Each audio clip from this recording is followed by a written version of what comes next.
Bismillahirrahmanirrahim. Assalamualaikum warahmatullahi wabarakatuh. Alhamdulillah wassalatu wassalamu ala Rasulillah wa ala alihi wa sahbihi wa mawalah wa la hawla wa la quwata illa billahi wa ba'du. Alhamdulillah, di malam hari ini kembali kita duduk untuk bertolabul ilmi, dan kita lanjutkan kajian kita masih membahas tafsir dari juz amma, dan kita masuk pada ayat dari surah At-Tariq, in kullu nafsin lama 'alaiha hafid. Baik, a'udzu billahi minasyaitonir rajim.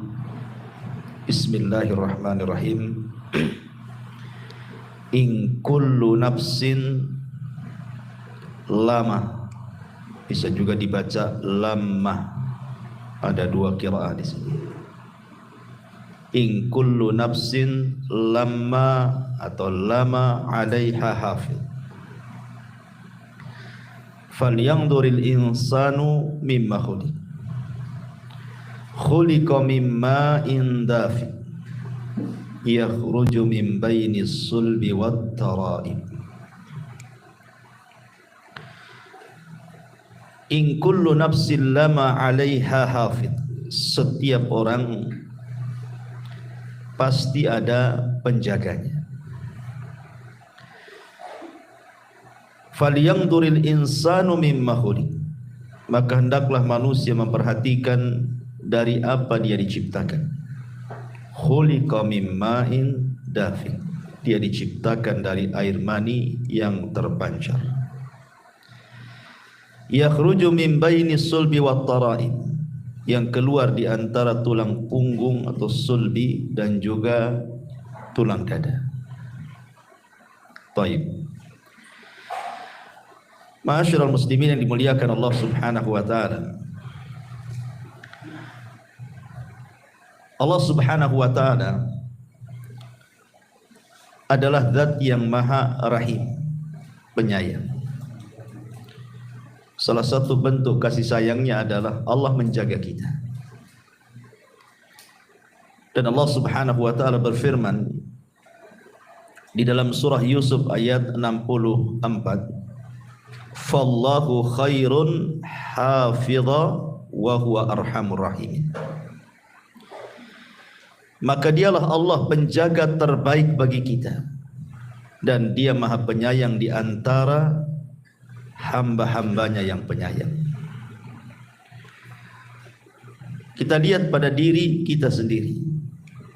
Ketika kita berada di perut ibu kita, masih dalam segumpal air mani, siapa yang menjaga kalau bukan Allah Subhanahu wa ta'ala?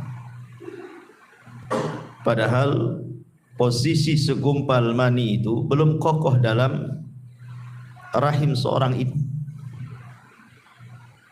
Makanya kita lihat kalau ada wanita hamil muda, biasanya disuruh untuk istirahat karena akan mudah keguguran. Apalagi di bawah usia 4 bulan. Tetapi karena Allah Subhanahu wa ta'ala telah memberikan penjagaan, dari segumpal mani berubah menjadi segumpal darah. Kemudian Allah jaga lagi. Dari segumpal darah Allah ganti menjadi segumpal daging. Dan Allah bentuk, Allah jaga lagi. Bahkan Allah sediakan rezekinya. Kemudian setelah dia keluar dari perut ibu, kemudian menjadi bayi, Allah jaga lagi sampai dia menginjak anak-anak, remaja, dewasa, sampai seusia antum ini Allah jaga, diberikan rezeki, rumah, tempat tinggal, pekerjaan, dan begitu seterusnya. Siapa yang memberikan penjagaan ini? Allah Subhanahu wa ta'ala. Makanya Allah mengatakan fallahu khairun hafidh. Dialah sebaik-baik penjaga kita. Kalimat hafidh di dalam ayat ini, hafidh itu ada dua macam. Ulama tafsir mengatakan pertama hifdzu ar-riayati wal himayah, dan yang kedua hifdzul muraqabati. Jadi maknanya in kullu nafsin lama 'alaiha hafidh, bahwa setiap manusia, setiap jiwa itu Allah Subhanahu wa taala pastikan ada penjaganya. Yang pertama hifdzur riayah wal himayah, artinya Allah Subhanahu wa taala menjaga kita dalam kondisi apapun dari hal-hal yang kita benci. Seperti umpamanya antum berjalan di jalan raya, harusnya antum ketabrak atau mungkin antum nabrak, tidak jadi ketabrak dan tidak jadi nabrak. Siapa yang menjaga? Allah. Atau antum kemudian harusnya berjalan di sebuah jalan samping parit, harusnya antum jatuh, ataupun antum jatuh betul-betul, tetapi terkadang tidak ada apa-apa, tidak ada luka, tidak ada apa-apa, Allah selamatkan. Siapa yang menjaga? Allah. Kan itu. Antum tidur di teras, tidak ada juga binatang-binatang masuk ke lubang hidung, telinga dan begitu seterusnya. Siapa yang menjaga? Allah. Itu namanya hifdzur riayah wal himayah. Allah memberikan penjagaan kepada kita. Tetapi ada juga maknanya adalah hifdzu al-muraqabah. Ini yang paling penting kita bahas. Hifdzu al-muraqabah. Sebelum saya jelaskan hifdzul muraqabah, yang pertama saya katakan hifdzur riayah wal himayah, tadi dalilnya Allah Subhanahu wa taala mengatakan lahu muaqibatun min baini yadayhi wa min khalfihi yahfaduna min amrillah. Bagi manusia ada malaikat-malaikat yang Allah tugaskan mengikutinya bergilir-gilir. Di mana? Di muka, di belakang, mereka menjaganya di amrillah, atas perintah Allah. Jadi Allah memerintahkan malaikat untuk menjaga setiap manusia, kiri, kanan, depan, belakang, atas, bawah. Allah jaga kita. Ini namanya sekali lagi adalah hifdzu ar-riayah wal himayah tadi. Adapun yang kedua hifdzul muraqabah. Maksudnya hifdzul muraqabah itu Allah Subhanahu wa taala mengutus para malaikat-malaikat yang senantiasa muraqabah, memperhatikan kita, mencatat seluruh perkataan kita, mencatat seluruh perbuatan kita. Dan ini adalah isyarat firman Allah Subhanahu wa taala, wa inna 'alaikum lahafidin kiraman katibin. Allah Subhanahu wa taala mengatakan di dalam surah Al-Infitar, wa inna 'alaikum lahafidin, padahal sesungguhnya bagi kamu ada malaikat-malaikat yang senantiasa mengawasimu, kiraman katibin, yang mulia di sisi Allah dan yang senantiasa mencatat amal perbuatanmu. Imam Ahmad ibn Hanbal rahimahullahu ta'ala, ikhwan, saat dia sakit parah, dia merasakan kesakitan sehingga mengeluarkan suara menunjukkan rasa sakit dia. Kayak kita mungkin bahasa kita itu aduh gitu ya, saking sakitnya merasakan sakit sehingga mengeluarkan al-anin dalam bahasa Arab. Dalam bahasa kitanya aduh gitu ya, saking sakitnya. Tapi dia tidak mengeluarkan kata-kata.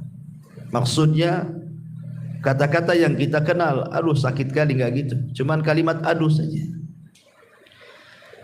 Jadi ada muridnya di samping Imam Ahmad itu menasihati Imam Ahmad dan mengatakan, ya Imam, innal anina kaulun wal kaulu yuktab. Wahai Imam, sesungguhnya suara erungan orang sakit itu dianggap kata-kata, dan setiap kata-kata pasti dicatat. Dan Allah mengatakan, wa ma yalfidu min qaulin illa ladaihi raqibun atid. Dan tidaklah ucapan manusia kecuali dicatat oleh raqib dan atid. Langsung terdiam Imam Ahmad. Subhanallah. Ya. Padahal dia merasakan sakit luar biasa. Kalau kita bukan ngarang saja, muring-muring. Gitu ya. Imam Ahmad tidak muring-muring, artinya enggak mengeluarkan kata-kata gitu ya. Hanya adu saja. Ketika diingatkan muridnya bahwa kalimat adu adalah kalimat dan kalimat akan dicatat, langsung terdiam dia. Takut dicatat itu bagian daripada sebuah keburukan. Makanya ma'asyiral muslimin yang dimuliakan Allah Subhanahu wa taala, seseorang itu penting untuk menjaga kata-kata. Karena kalau kita melihat di masyarakat ikhwan, ada kata-kata itu sadar ataupun tidak,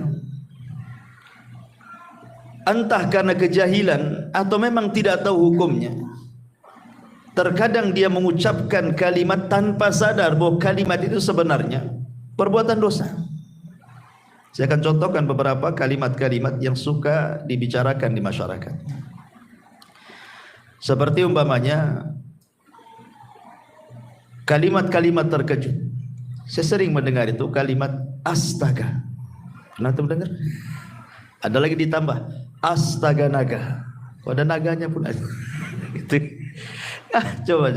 Orang terkejut bilang astaga. Mungkin astagfirullah itu maksudnya gimana itu? Saya sering dengar itu kalimat seperti itu. Ya. Apa maksudnya?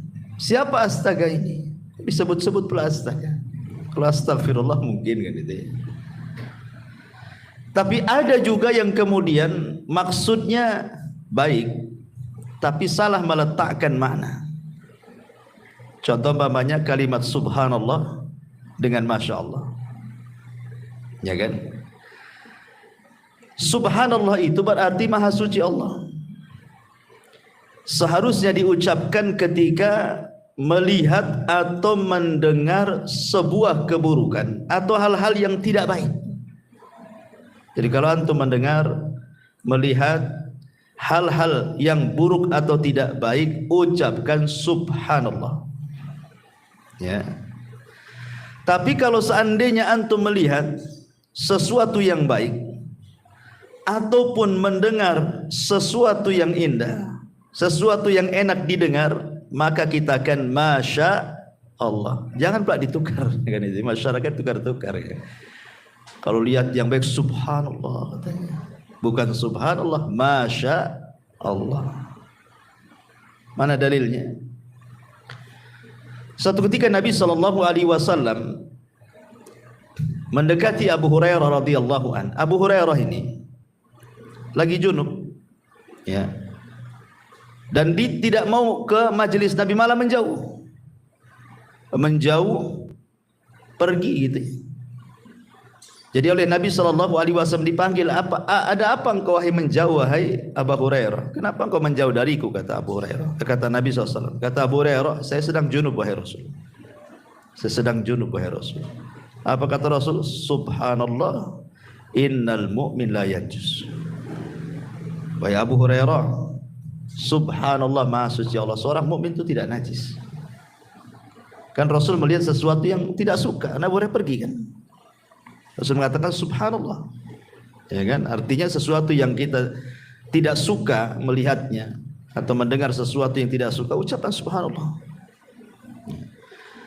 Tetapi kalau kita melihat sesuatu yang indah, pemandangan yang indah, antum lihat rumah antum yang indah, masuk kebun antum kok indah sekali, melihat kendaraan antum yang indah, maka Allah Subhanahu wa taala mengatakan dalam surah Al-Kahfi 39, walaula iddakhalta jannataka qulta ma sya Allah la quwwata illa billah in tarani ana aqallu minka malan wa azzu nafara, malan wa walada wa azzu nafara.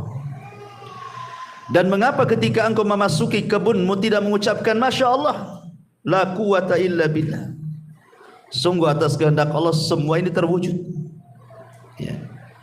Tidak ada kekuatan kecuali atas pertolongan Allah, sekalipun engkau anggap harta dan keturunanmu lebih sedikit daripada dirimu, keturunanku lebih sedikit daripada dirimu. Ini kan juga salah letak juga kan itu. Tapi oke lah, mungkin karena tidak paham. Kadang orang tertukar-tukar nih antara subhanallah dengan masya Allah. Tapi yang lebih parah tadi ucapan astaga itu apa coba?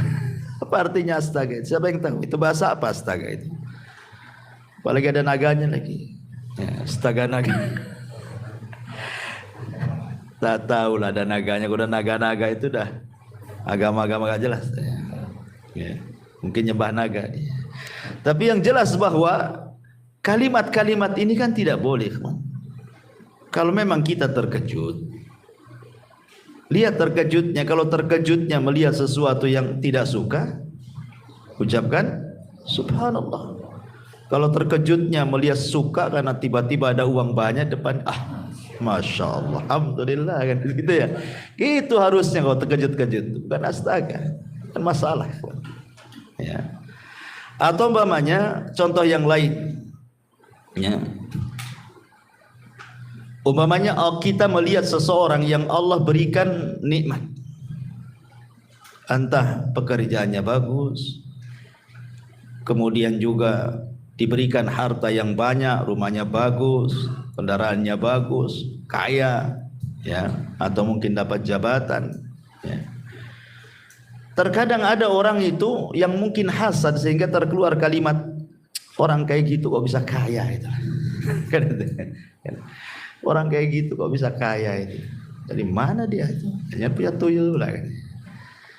Jadi kalimat orang kayak gitu kok bisa kaya, ya, nggak pantas dan begitu seterusnya.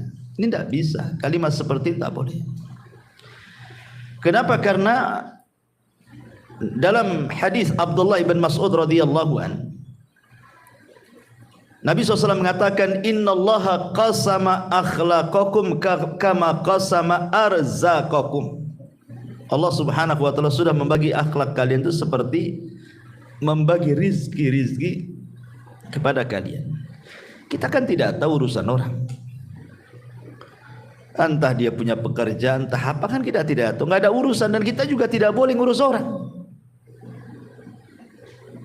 Makanya Al-Imam Ibnu Katsir rahimahullah ta'ala ketika memberikan catatan kepada surah Asy-Syura ayat 27, walau basatallahu rizqa li ibadi la baghaw fil ardi walakin yunazzilu biqadari ma yasha innahu bi ibadihi khabirun basir. Kalau Allah Subhanahu wa taala membentangkan rizki pada hamba-hambanya, terkadang ada sebagian hamba itu melampaui batas di bumi. Tetapi Allah Subhanahu wa taala terkadang memberikan sesuai dengan kadar yang bisa dipikul hambanya sesuai dengan kehendaknya. Ada hadis kursi yang mengatakan, inna min ibadi, sesungguhnya di antara hamba-hambaku, laman la yasluhu illal ghani, memang dia tidak pantas kecuali jadi orang kaya. Walau afqartuhu la fasada, kalau seandainya aku miskinkan dia, rusak dia. Tetapi ada hamba-hambaku itu la yasluhu illal faqr, tidak layak kecuali dia memang harusnya jadi orang fakir aja, tidak bisa kaya dia. Kenapa? Lau agnaituhu, kalau seandainya aku berikan kekayaan, tentu dia akan rusak agamanya. Jadi kaya miskin itu kan urusan Allah. Berhasil atau tidak itu urusan Allah. Jangan ngurus keberhasilan orang gitu dengan mengeluarkan kata-kata seperti itu. Ada pantas dia di situ. Orang kayak gitu kok bisa kaya, orang kayak gitu kok bisa jadi ini. Itu urusan dia. Tidak perlu ngurus orang. Ya. Karena kalimat-kalimat seperti ini bertentangan gitu ya, tidak boleh. Ini contoh kedua. Contoh ketiga, atau sebaliknya, melihat orang kena musibah, entah bengkrak usahanya, entah kena penyakit badannya, entah kemalangan badannya dan begitu seterusnya. Pokoknya melihat orang itu diberikan ujian, ekonominya, keluarganya, badannya dan begitu seterusnya. dengan kematian, dengan kekayaan, dengan kefikir, dengan kefakiran, dengan gulung tikar usahanya dan lain-lain. Tiba-tiba kemudian kita nyeletu gitu kan. Kasihan ya kan itu. Sering kita ngomong bilang kasihan sama orang, kasihan kali dia gitu. Ikhwan, antum harus paham bahwa Allah memberikan musibah itu karena ada beberapa sebab. Salah satu penyebabnya adalah untuk mengangkat derajat. Masa orang mengangkat derajat itu bilang kasihan? Hah? Sedang diangkat derajatnya itu bilang kasihan. Jadi kalau bisa nggak usah diangkat derajatnya gitu. Tapi segitu derajatnya kan. Nggak begitu. Bisa saja Allah sedang mengangkat derajatnya. Makanya dalam sebuah hadis Rasul mengatakan ma yusibul mu'min min syaukatin fama fawqaha illa rafa'ahu Allahu biha darajat. Tidaklah seorang hamba diberikan ujian walaupun hanya satu tusuk duri di kakinya, boleh jadi Allah sedang mengangkat derajatnya. Antum bilang kasihan. Harusnya antum bilang ya inna lillahi wa inna ilaihi rajiun. Idza asabathum musibatun qalu inna lillahi wa inna ilaihi rajiun, kan itu kan bahasanya. Ya. Jadi lihat, atau mungkin dalam bentuk teguran. Mungkin dia melakukan dosa, Allah tegur supaya dia tobat. Masa antum bilang kasihan? Biar dia enggak tobat-tobat gitu. Jadi lihat ya, ini kan bahasa-bahasa ini kadang-kadang enggak dikontrol gitu ini. Apakah bahasa ini menentang dalil ataukah tidak? Ya. Atau contoh lainnya seperti orang yang mencela zaman, mencela waktu. Kan sering di masyarakat itu orang yang mencela waktu. Ya wajar. Zaman ini zaman edan kan itu. Oh, masa zaman diedan-edan kan? Orangnya yang edan bukan zamannya. Dari dulu zaman itu ya kayak gini saja. Terbit matahari, terbenam dan gitu seterusnya. Jadi ada orang-orang itu yang mudah mencela waktu. Padahal Nabi SAW mengatakan dalam sebuah hadis, la tasubbud dahra fa innama ana dahrun. Jangan mencela waktu, karena akulah yang membolak-balikan waktu. Tidak boleh ya. Ataupun contoh yang lain, ucapan mengandai-ngandai itu paling banyak di masyarakat. Ucapan mengandai-ngandai itu, andai anakku tidak keluar gak ketabrak dia. Ya. Coba andai saya nggak jalan ke sini, jalan ke sebelah sana, enggaklah terperosok ke parit katanya. Kalau seandainya bukan karena dokter ini, wah sudah dioperasi saya ini. Macam-macam kan mengandai-andai di masyarakat itu, nggak boleh. Karena Nabi SAW mengatakan al-mu'minul qawi khairun wa ahabbu ilallah minal mu'minidh dhaif. Wa fi kulli khairun ihris ala ma yanfa'uka wasta'in billah wala ta'jaz wa in asabaka syai'un fala taqul law anni fa'altu kadza lakana kadza walakin qul qaddarallah wa ma syaa fa'al fa inna law taftahu amal syaitan. Kata Nabi SAW, mukmin yang kuat itu lebih saya cintai dibandingkan mukmin yang lemah. Dan pada tiap-tiap sesuatu itu ada kebaikannya. Maka ambillah dengan semangatmu apa yang bisa bermanfaat untuk dirimu, kemudian tambatkan pertolongan kepada Allah. Jangan lemah. Dan apabila musibah menimpamu, jangan mengatakan kalau seandainya aku tidak melakukan ini tentu tidak terjadi itu. Karena kalimat seandainya, andai-andai itu adalah membuka pintu syaitan, kata Rasul. Tidak boleh andai gitu, andai gini ya. Jadi kalimat andai-andai itu tidak benar. Tapi yang betul katakan qaddarallahu wa ma syaa fa'al. Ya ini sudah takdirlah memang anak saya meninggal hari ini. Bukan karena hari ini keluar. Seandainya tidak keluar sekalipun, kalau memang hari itu sudah takdirnya, pasti dia mati di rumahnya. Memang sudah jadwalnya dia, sudah antrian dia kan itu. Kan keluar itu sebab saja, matinya tetap hari itu juga gitu maksudnya. Jadi tidak bisa diandai-andai itu, karena ini kalimat-kalimat yang menunjukkan apa? Penolakan takdir. Ini bahaya, menolak takdir itu. Ya. Atau contoh yang lain pamannya ucapan mencela penyakit.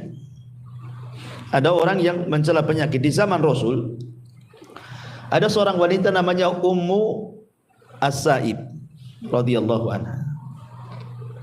Ummu Sa'ib ini karena sakit kepala, diikat pula kepalanya dengan tali. Zaman dulu gitu karena belum ada bodrek mungkin. Ya diikatlah kepalanya supaya mengurangi rasa sakit kepala tuh. Rasul mengatakan, malaka ya Ummu Sa'ib, apa itu kepalamu wahai Ummu Sa'ib? Tiba-tiba Ummu Sa'ib mengatakan di hadapan Rasul sallallahu alaihi wasallam, al-humma la barakallahu fi. Demam wahai Rasul, kepalaku sakit, semoga Allah tidak berkahi katanya. Maka Rasul mengatakan, la tasubbil humma, jangan kau cela penyakit demam. Fa innaha tadhhabu khotoya bani Adam kama yadhhabul kiru khabathal hadid. Boleh jadi demammu itu bisa mengurangi dosamu. Nah gitu ya. Jangan dicela penyakit itu. Ini karena banyak orang-orang yang mencela penyakit. Kemudian juga merubah-rubah nama-nama Allah yang sudah jelas-jelas itu ismul nama-nama yang agung. Di masyarakat paling banyak tuh. Abdurrahman dibilang Maman, Abdullah dibilang Dullah kan itu. Apalagi itu masa coba? Enggak boleh. Nama Allah itu jangan dimain-mainkan. Kalau Abdurrahman ya Abdurrahman. Ngomong seperti itu. Ya Abdullah, Maman. Maman pula Abdurrahman jadi Maman, coba kan. Ada nama Allah namanya Maman? Enggak ada. Masa Abdullah jadi Dullah? Pada dul. Jadi enggak boleh kita ini, itu tidak ikhtiram, su'ul adab namanya kawan. Su'ul adab kepada Allah Subhanahu wa taala. Maka dalam kitab tauhid karya Syekh Muhammad bin Abdul Wahab ada bab namanya bab ihtiram bi asmaillah, menghargai nama-nama Allah Subhanahu wa taala. Jangan itu. Di zaman Rasul itu ada orang namanya Abu Syuraih. Kerjaannya tukang mengislah orang. Tukang di kabilahnya itu pokoknya kalau ada orang berselisih datang didamaikan. Ya, namanya Hani ibn Kinti. Tetapi karena dia pandai mendamaikan orang, akhirnya orang-orang menyebutnya Abul Hakam. Hakam itu artinya yang pandai memutuskan perkara. Padahal namanya Hani. Jadi orang menggelari dia sebagai Abul Hakam, bapak pemutus perkara. Jadi dia datang kepada Nabi SAW dan mengatakan, ya Rasulullah, sungguhnya kaumku kalau berselisih mereka datang kepadaku, dan aku berhasil dengan hukum yang aku terapkan, mereka berdamai, kebanyakan damai. Kata Rasulullah, ma ahsana hada, alangkah indahnya perbuatan kamu. Tetapi orang ini mengatakan, kaumku menyebutnya Abul Hakam. Nah, Rasul mulai gak enak tuh. Kata Rasul, kamu punya anak berapa? 3. Siapa nama anakmu? Pertama Syuraih, yang kedua Muslim, yang ketiga Abdullah. Maka Rasul mengatakan, anta Abu Syuraih, kamu Abu Syuraih bukan Abul Hakam. Kan itu diganti sama Nabi. Ya. Kenapa demikian? Karena hakam itu milik Allah. Innallaha hakamun wa ilaihil hukmu. Allah itu hakam, semua hukum kembali kepada Allah. Jadi itu saja disalahkan, apalagi mempermainkan nama tuh. Abdurrahman jadi Maman. Dan bahaya lagi. Bilang ya Abdurrahman, ya Abdullah kan gitu. Ini kan kalimat-kalimat di masyarakat kan enteng saja ngomong kayak gitu. Anda sedang tidak beradab dengan Allah tuh. Hati-hati dicatat setiap ucapan kita itu. Ya. Atau ada sebagian ya mungkin praktisi-praktisi kesehatan, dokter-dokter yang lainnya, ya kadang-kadang lagi ngobati pasien gitu kan. Ya mudah-mudahan kami upayakan, sisanya kita kembalikan kepada Allah.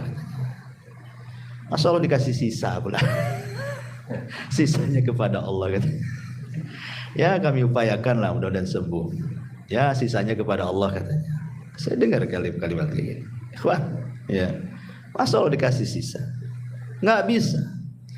Karena Allah Subhanahu wa taala mengatakan dalam Al-Qur'an, "Qul innal amra kullahu lillah." Semua urusan itu milik Allah, dari awal sampai akhir. Bukan urusan kita. Kalau mungkin bahasanya ya kami usahakan. tapi semua ini tergantung Allah. Itu mungkin agak benar bahasanya. Tapi kalau disisain itu, itu nggak benar tuh kalimat sisa. Sisanya saya kembalikan kepada Allah. Saya seolah-olah apa? Dia yang banyak, Allah yang sisa kan itu ya. Ini kan su'ul adab juga ya, nggak boleh ngomong begitu. Dicatat tuh malaikat raqib atid. Ya. Atau umpamanya kalimat yang lain juga seperti di zaman Rasul ada orang yang datang kepada Rasul, Masya Allah wa sya'a wa syi'ta. Masya Allah wa syi'ta. Atas kehendak Allah dan kamu. Kata Rasul, jangan. Kalimat itu tidak benar. Katakan Masya Allah wahdah. Katakan atas kehendak Allah saja. Jangan bawa-bawa aku katanya. Dan ini kalimat yang paling afdal. Sekalipun harus bawa orang, jangan pakai dan. Jangan pakai waw, tetapi kalimat summa kemudian. Kalau bukan karena Allah kemudian, itu nggak apa-apa. Yang lebih parahnya Allah sudah tidak dibawa-bawa, orang lain makhluk Allah pula yang dibawa. Ya itu semua berkat kamu katanya. Lah berkat kamu pula katanya. Allahnya mana? Ya, harusnya ini semua berkat Allah kemudian kamu kan itu. Ya ini semua karena kamu juga. Nggak boleh kalimat seperti itu. Itu syirik asghar. Walaupun hatinya yakin Allah semua berkehendak. Tapi dalam Islam itu ucapan orang dijaga. Ya. Wa in kullu nafsin lama 'alaiha hafid. Ada penjaganya, ada yang catat loh. Jangan sembarang ngomong itu. Makanya ada hadis Nabi SAW mengatakan, wa innal 'abda la yatakallamu bil kalimati la yulkilaha balan min sakhatillah yahwi sahibuha fi nari jahannam ab'ad ma bainal masyriqi wal maghrib. Ada seorang hamba itu ikhwan, kata Nabi, mengucapkan satu kalimat tanpa sadar diucapkan. Tanpa sadar. Seperti orang yang latah itu kan tanpa sadar tuh. Kaget jangkrik katanya. Orang kaget kok ngomong jangkrik atau ngomong apa. Kadang-kadang yang kotor ada juga tuh. Saya pernah mendengar tuh orang kaget yang diucapkan itu naudzubillah kemaluan orang. Diucapkan pula itu lagi. Setiap dia kaget itu pula yang diucapkan. Lihat kata Nabi, terkadang ada seorang hamba mengucapkan satu kalimat tanpa sadar. Nah, itulah orang kaget itu nggak sadar tuh. Toto ngomong saja kan. Rupanya kalimat itu membuat Allah murka. Apa yang terjadi? Cukup dengan satu kalimat itu Allah masukkan ke dalam jahanam yang jauhnya lebih jauh dibandingkan jarak barat dan timur. Ngeri kan? Makanya hati-hati dalam mengucapkan kalimat itu. Atau mungkin di masyarakat juga ada yang ngomong gini, saya haramkan dia nginjak rumahku katanya. Mungkin berselisih. Awas saja, saya haramkan, tidak boleh nginjak lagi di rumah saya katanya. Nah, bisa ikhwan antum haram-haramkan. Haram halal itu urusan Allah. Kecuali antum melihat dosa. Ada orang berbuat riba, berbuat maksiat, haram akhirnya tidak boleh. Tidak apa-apa. Karena memang riba Allah yang haramkan. Zina Allah yang haramkan. Ghibah Allah yang haramkan. Kalau jelas kan? Lah antum berselisih, antum ngomong saya haramkan dia masuk ke rumah saya. Emangnya Allah mengharamkan masuk ke rumah antum? Tidak bisa. Makanya Allah Subhanahu wa taala katakan dalam Al-Qur'an, "Wala taqulu lima tasifu alsinatikum al-kadhiba hadza halalun wa hadza haram." Tidak boleh mengatakan ini halal ini haram, itu urusan Allah. Allah lah yang mengharamkan, Allah lah yang menghalalkan.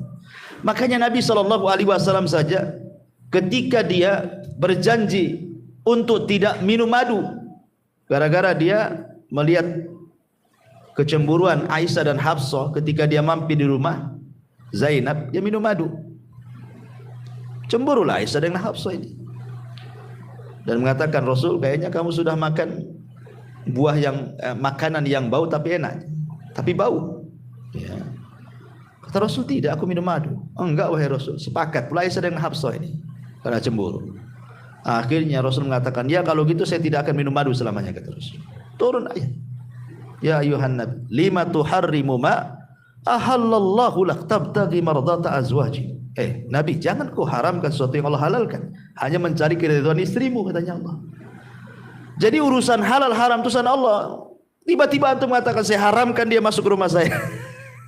Ini hati-hati loh. Ya mungkin maksudnya itu dia tidak mau menginjak rumah dia, tapi jangan menggunakan kalimat seperti itu maksudnya.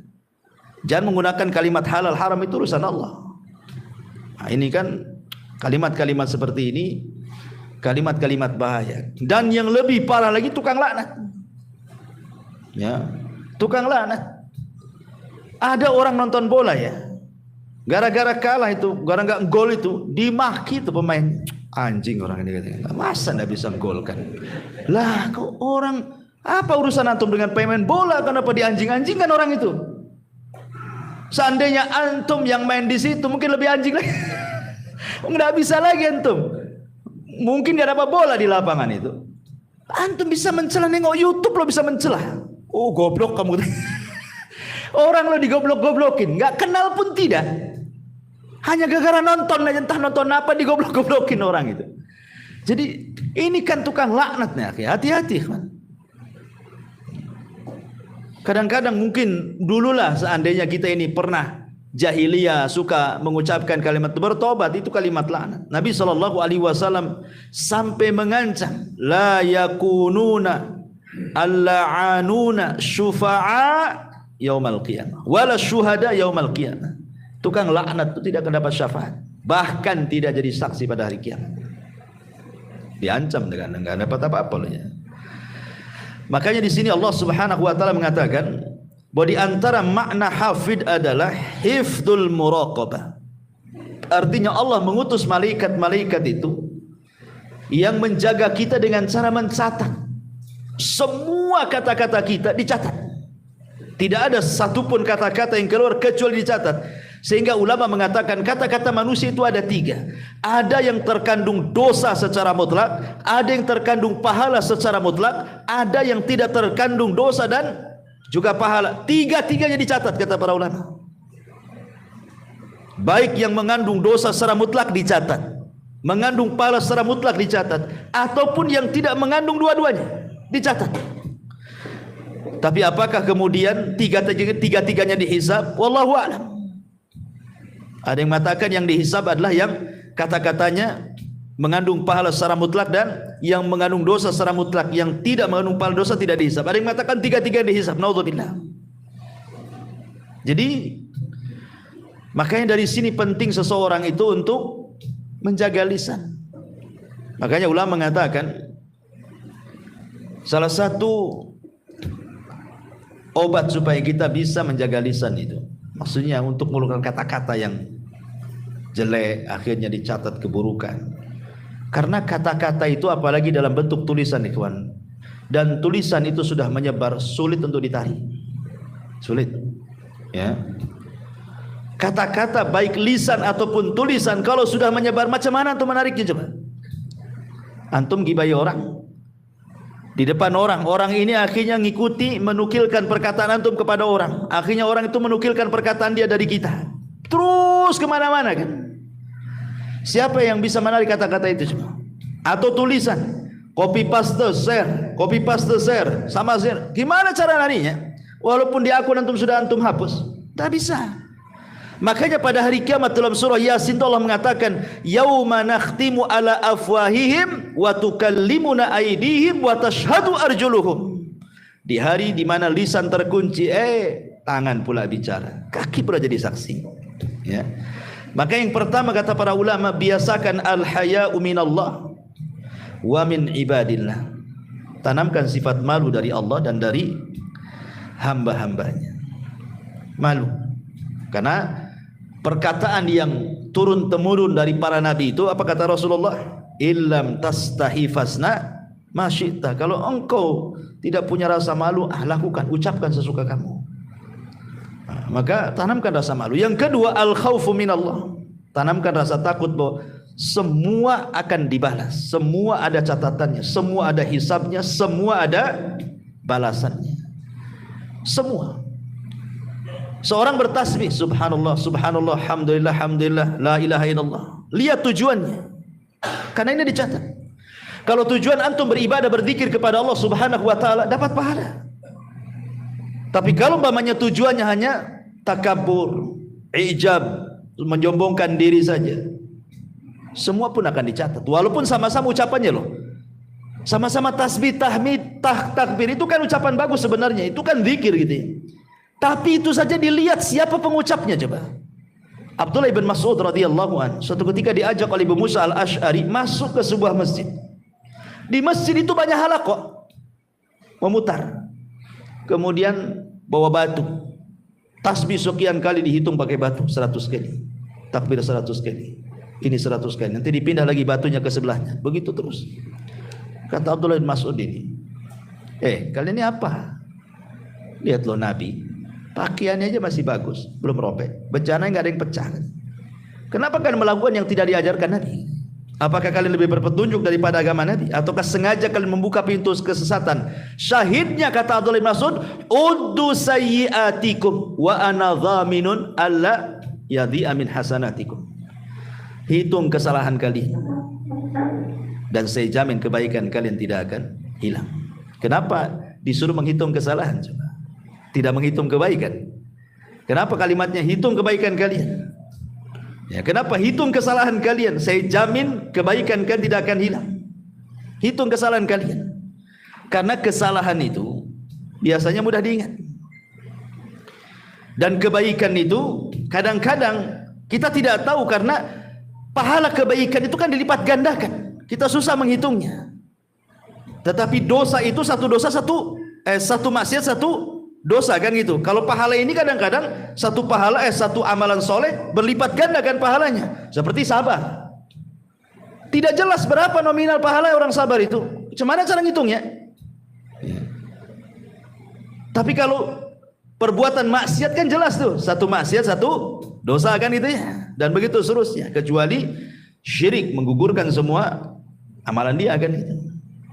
Tapi lihat bagaimana di sini. Mereka kan zahirnya bagus kan, tasbih, tahlil, takbir, baca sekian kan. Sampai-sampai mereka juga mengatakan, ya Aba Abdurrahman, ma nuridu ilal khair. Wahai Aba Abdurrahman, kunyanya Abdullah bin Mas'ud, kami tidak menghendaki kecuali kebaikan loh di sini.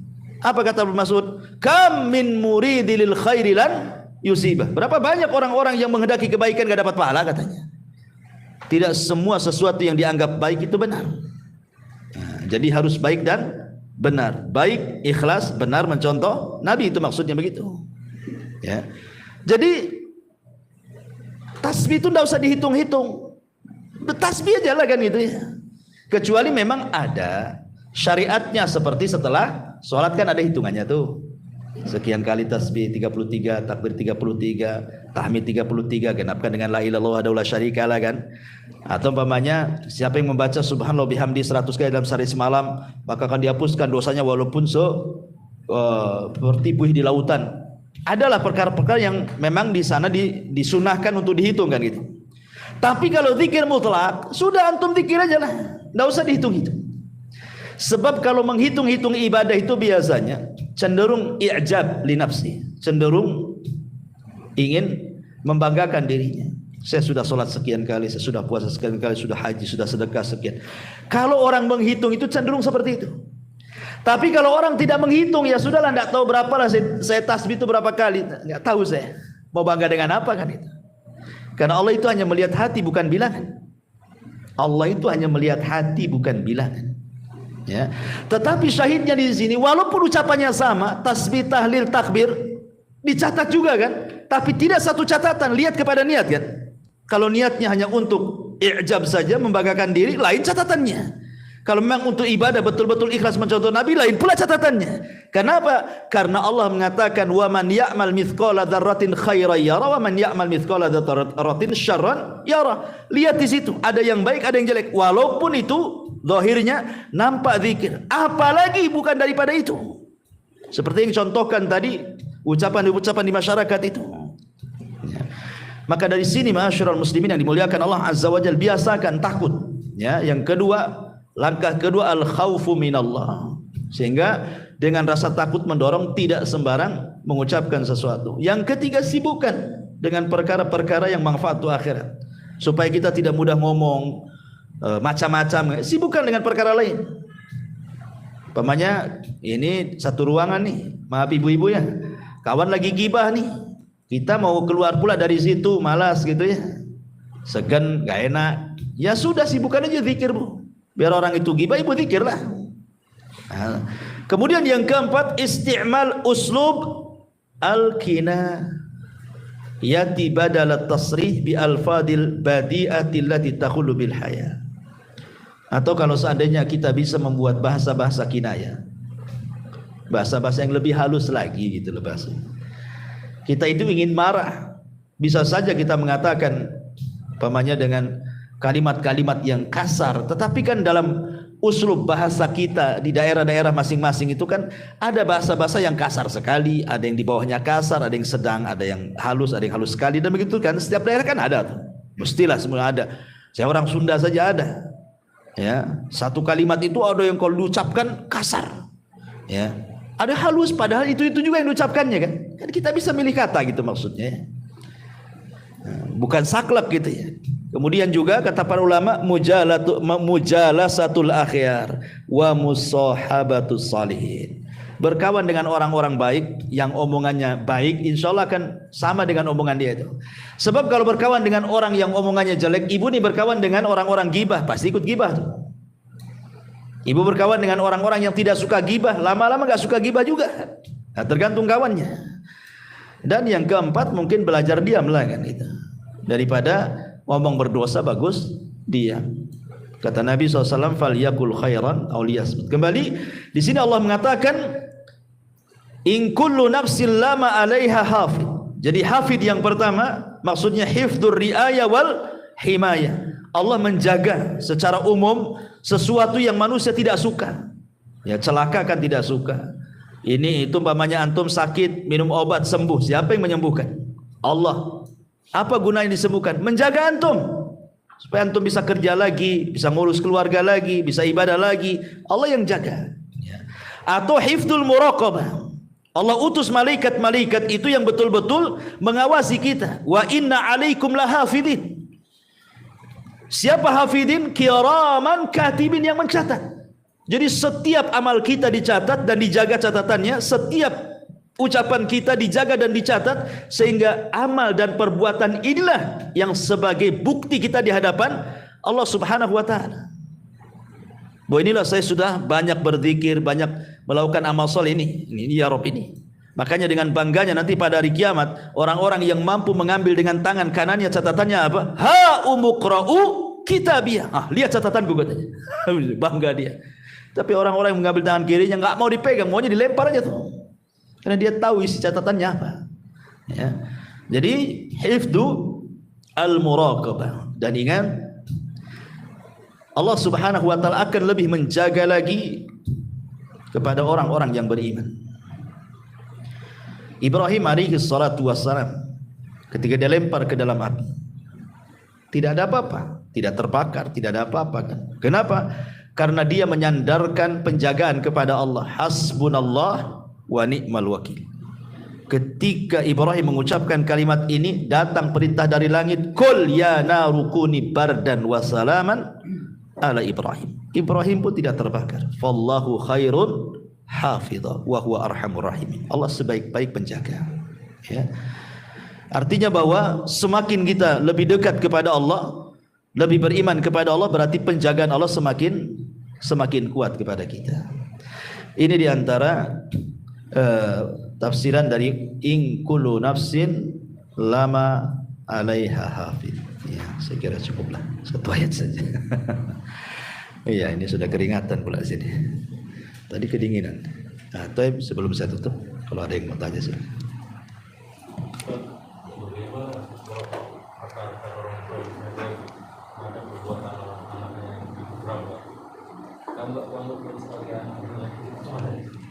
Nggak boleh. Ya, ya kadang ucapan orang tua itu mungkin saking marahnya, akhirnya kemudian mengingkari anaknya. Kamu itu bukan anakku katanya. Oh, itu anaknya kok. Wah, bukan anaknya pula. Emang udah tes DNA apa? Ya.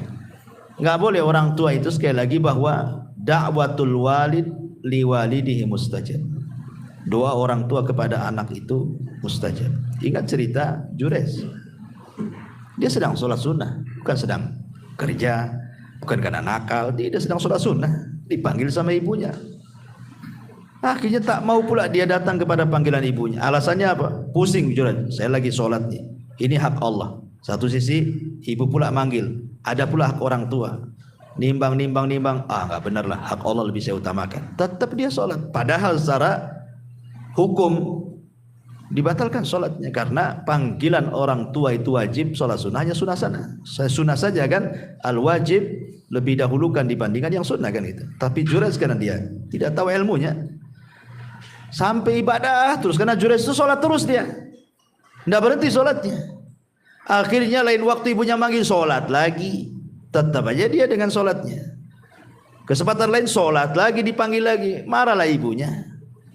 Akhirnya ibunya berdoa, ya Allah jangan kau wafatkan anakku si Jurayj sampai kau pertemukan dengan pelacur, katanya. Terlontar kalimat seperti itu. Ikhwah, ya, zalim kepada orang saja, menyakiti orang, kalau dia sampai berdoa kepada Allah mustajab, apalagi sama orang tua. Sampai seorang saya bercerita, ada seorang dokter. Dokter ini paling hebat di mustaswa, di rumah sakit itu udah paling hebat. Sudah mengeluarkan karya-karya. Pokoknya ilmunya paling hebat lah di rumah sakit, di antara rekan-rekannya itu. Sehingga dia sombong. Akhirnya kemudian dia suka menyakiti hati rekannya dengan kalimat-kalimat yang kasar. Akhirnya rekan ini merasa sakit hati. Tiba-tiba dia berdoa kepada Allah Azza wa Jalla, orang yang disakiti ini. Tengah malam, sepertiga malam, dia menengadahkan tangan ke, ya Allah, sebagaimana kau berikan dokter itu kecerdasan karena kedua matanya. Dan orang cerdas karena banyak baca kan itu. Sebagaimana kau berikan kecerdasan kepada dokter itu dengan kedua matanya, ya Allah butakan matanya. Akhirnya Allah mustajab doanya. Beberapa waktu kemudian, entah kenapa matanya sakit, kemudian diobati sampai dioperasi nggak tertolong, buta lah mata dokter itu, buta. Ini doa mustajab kan, orang yang zalim. Akhirnya pulang buta. Awalnya istrinya yang mau merawat dia, namanya suaminya, sehari, 2 hari, setahun, 2 tahun, 3 tahun, 4 tahun. Lama-lama bosan juga istrinya. Apalagi uangnya habis karena untuk perawatan suaminya. Buta, orang buta nggak bisa kemana-mana. Ya. Akhirnya kemudian istrinya mulai datang setan ngasih was-was, disuruh dibuang ke panti jompo. Sudah tua, dibuang ke panti jompo suami yang buta. Akhirnya udah lama-lama di panti jompo, minta cerai, habis dunianya. Jadi suatu ketika dia sedang berjalan, ketemulah rekan sesama dokter. Zaman dulu dia masih di atas angin itu. Kemudian rekan dokternya mengatakan, wahai dok, kira-kira kalau seandainya Allah berikan sesuatu kepadamu, apa yang kau hayalkan? Kata dokter, demi Allah, seandainya aku tidak diberikan kecerdasan, tidak diberikan karya, jadi orang awam saja tidak apa-apa, tapi Allah berikan pandangan mata kepada aku. Hanya minta itu saja. Gak apa-apa aku bodoh kayak orang-orang awam, tidak perlu jadi dokter, jarang, gak apa-apa. Yang penting aku bisa melihat, katanya. Ya kan? Nah, apalagi ini Jurayj ini kan cerita orang tua ini. Orang tua disakiti, kawan. Ya betul-betul didatangkan pelacur akhirnya kan, menggoda Jurayj. Sampai akhirnya pelacurnya berzina dengan penggembala, hamil, melahirkan, dituduh pula si Jurayj yang menghamili. Digempur tempat ibadahnya, hampir dibunuh si Jurayj. Kalau bukan karena Allah menjaga Jurayj ini. Sebelum dibunuh dia mengatakan, kembalikan tuh si bayi-bayi yang kau tuduhkan tuh anakku, katanya. Cubit. Dicubit akhirnya, man abuk, siapa bapakmu? Tiba-tiba ngomong pula bayi ini, bapak saya penggembala kambing. Coba kalau bayi-bayi hasil zina bisa bicara, ya kawan, hati-hati antum. Man abuk, katanya. Semua kena. Masyaallah muslimin yang dimuliakan Allah Azza wa Jalla. Jadi sebaiknya kalau kita sebagai orang tua, memang terkadang ada orang tua itu saking marah sekali kan gitu. Ya ini juga nasihat kepada saya, antum tuh siapapun gitu. Ya harus berusaha lah. Kadang-kadang kita juga, saya juga kadang-kadang kalau terlampau ini, kadang nyesal juga kan itu. Ada terpaksa ngomong, nyesal juga setelahnya. Memang harus dibiasakan. Dibiasakan. Artinya kalau kita semarah apapun itu, kalau bisa orang tua itu tafaul saja. Tafaul itu maksudnya ucapkan kalimat baik, mudah-mudahan bisa membalik 180 derajat anak kita. Tafaul. Anak itu nakalnya luar biasa. Secara logika susah dia sadar. Apalagi anak tanggung-tanggung tuh biasanya itu nakal-nakal tuh. Anak SMP itu tanggung-tanggung tuh yang kurang ajar biasa. Gitu ya. Tafaul saja, mudah-mudahan dengan tafaul itu Allah robah 180 derajat. Yang kita anggap mustahil anak itu bisa berubah, tapi Allah bisa memungkinkan. Betapa banyak kok anak-anak nakal berubah, akhirnya dia pula anak yang berbuat baik sama orang tuanya. Ada tafaul itu maksudnya kalau dia nakal, ucapkan kalimat doa. Seperti yang dilakukan ibunya Sudes, ya. Ketika Imam Sudes dulu mau nakal disebutkan dalam biografinya. Daripada kau nakal Sudes, kau masuk ke haram, kau jadi imam di sana. Kau jadi imam. Ya. Jadi kalau antum nakal, coba lu saja, gantikan Abu Mero di sana. Ya. Ya, masyaallah muslimin yang dimuliakan Allah Azza